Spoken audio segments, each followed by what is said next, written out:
सुनना तो आपको अवश्य पसंद होगा, है ना, किंतु उन्हें लिखना भी कठिन नहीं है। तो आप सोचते होंगे कि कहानी सुन सकते हैं, ठीक है, और हम पढ़ सकते हैं, पर लिखना थोड़ा सा हार्ड हो जाता है, पर इतना हार्ड नहीं होता। दी गई इन कहानियों को हम पढ़ेंगे और हम खुद कहानी लिखने की कोशिश करेंगे। पहली कहानी है बड़ा कौन। आइए देखते हैं इस कहानी में क्या है। एक समय की बात है, पवन और सूर्य में झगड़ा हो गया। पवन में और सूरज में क्या हो गया? झगड़ा हो गया। पवन ने कहा कि मैं सबसे बड़ी हूं। पवन कौन हो गया बेटा? हवा। और दूसरी ओर सूर्य ने कहा कि मैं सबसे शक्तिशाली हूं। ठीक, दोनों अपनी अपनी शक्ति का बखान करते हैं। भाई सूरज से सूरज अपनी शक्ति का बखान कर रहा और इधर से पवन अपनी शक्ति का बताती गई। इसी बहस के दौरान उन्होंने एक शर्त रखी, एक पैदल जाते यात्री की कंबल उतरवाने की शर्त। एक पैदल यात्री जा रहा था, उसने कंबल ओढ़ रखा होगा, तो इन दोनों ने शर्त रखी कि उसका कंबल कौन उतरवाएगा। पहले आई पवन की बात।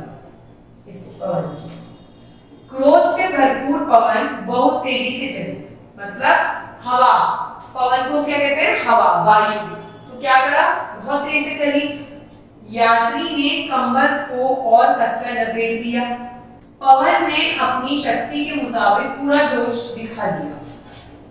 भाई बहुत तेज चली वायु, बहुत तेज, लेकिन यात्री का कंबल नहीं उतार पाई। इस तरह पवन की हार हो गई। अब की बारी सूर्य की। ज्यों-ज्यों सूर्य की गर्मी बढ़ती गई, यात्री कंबल उतारता गया। सूर्य की तपिश से अंत में उसने कंबल को पूरा ही फेंक दिया। इस तरह सूर्य की जीत हुई। अपनी शक्ति के अनुसार सूर्य ने अपना बड़प्पन सिद्ध कर दिया। तो इसमें क्या हुआ कि अपनी शक्तियां दिखाकर कि मैं सबसे ज्यादा शक्तिशाली हूं, तो सूर्य ने क्या किया? अपना बड़प्पन सिद्ध कर दिया। दूसरा पढ़ते हैं झगड़े का फल। एक जंगल में दो बिल्लियां रहती थी, एक बिल्ली दूसरी बिल्ली। एक दिन उन्हें कहीं से रोटी का एक टुकड़ा मिला। ये रोटी का टुकड़ा उन्हें कहीं से मिल गया होगा। वे उसे बराबर बराबर बांटकर खाना चाहती थी। वो चाहती थी कि इस टुकड़े को हम दोनों को मिलाए, तो हम दोनों बराबर बराबर बांट लें और उसको खा लें।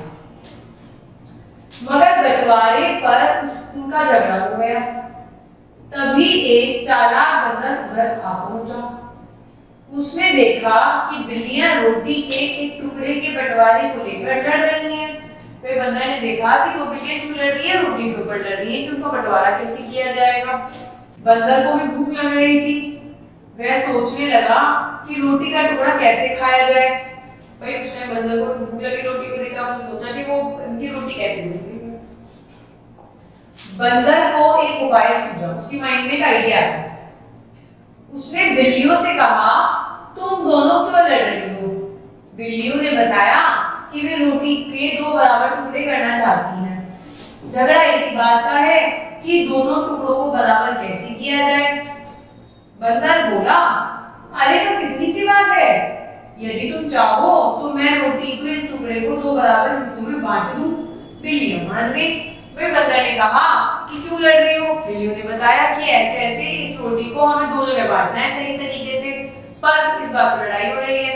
बंदर ने कहा कि बस इतनी सी बात, चलो इस रोटी को मैं बांट देता हूँ। अभी जो बंदर है, इस बंदर ने क्या आइडिया लगाया? बस तराजू लगाया, ये तराजू। उसने रोटी के टुकड़े को दो भाग करके तराजू के दोनों पलड़ों में रखे, इधर और इधर। पर एक पलड़े में अधिक वजन हो गया। इस पर बंदर ने उसमें से थोड़ा सा टुकड़ा तोड़ा और खा गया। अब दूसरे पलड़ा भारी हो गया, तो बंदर ने इस बार उसमें से थोड़ा सा टुकड़ा तोड़ा और खा लिया। बार बार ऐसा करने पर बहुत कम रोटी ही बची। भाई बंदर ने क्या करा? तराजू में दो रोटी रखी। अब जिस तरफ ज्यादा था उस तरफ की रोटी खा ली, फिर जहाँ की खाई दूसरी जगह हल्का भारी हो गया, फिर वहां की रोटी खा ली। फिर ऐसे वो करता गया, तो क्या हुआ? रोटी बहुत कम बच गई। तो बिल्लियों को क्रोध आ गया। उन्होंने कहा, बंदर भाई बस हो गया बंटवारा, हमारी रोटी हमें वापस कर दो। हम खुद ही बांट लेंगे। बंदर बोला, यदि तुम्हें रोटी खुद ही बांटनी थी तो फिर मुझसे इतनी मेहनत क्यों करवाई? जानती नहीं मेरा कितना कीमती समय बेकार हुआ है, उसका जुर्माना दो। बंदर ने बची हुई रोटी भी मुंह में डालते हुए कहा, यह टुकड़ा मेरी मेहनत के लिए है। मूर्ख बिल्लियां, बंदर का मुंह काफी ही रह गई। मतलब बंदर ने कहा, बिल्लियों को जब रोटी दिखी कि रोटी तो कम हो रही है, तो बिल्लियों ने कहा कि तुम रह दो बंदर जी, हम खुद ही कर लेंगे। बंदर ने कहा कि जब तुम खुद कर सकती थी तो तुमने मेरा क्यों टाइम वेस्ट करा? अब तुम्हें इसका जुर्माना भरना पड़ेगा। तो जो बची हुई रोटी थी वो भी बंदर ने खा ली। तो इस तरीके से बिल्लियां बंदर का मुंह देखती रह गई और क्या बन गई बेटा? मूर्ख बन गई। तो इस तरीके से आपको जब जैसे कहानियां पढ़ना पसंद है, सुनना पसंद है, ऐसे ही लिखना भी बहुत कठिन नहीं होता। जब आप लिखने की कोशिश करेंगे तो आप भी कहानियों का लेखन बहुत आसानी से कर पाएंगे।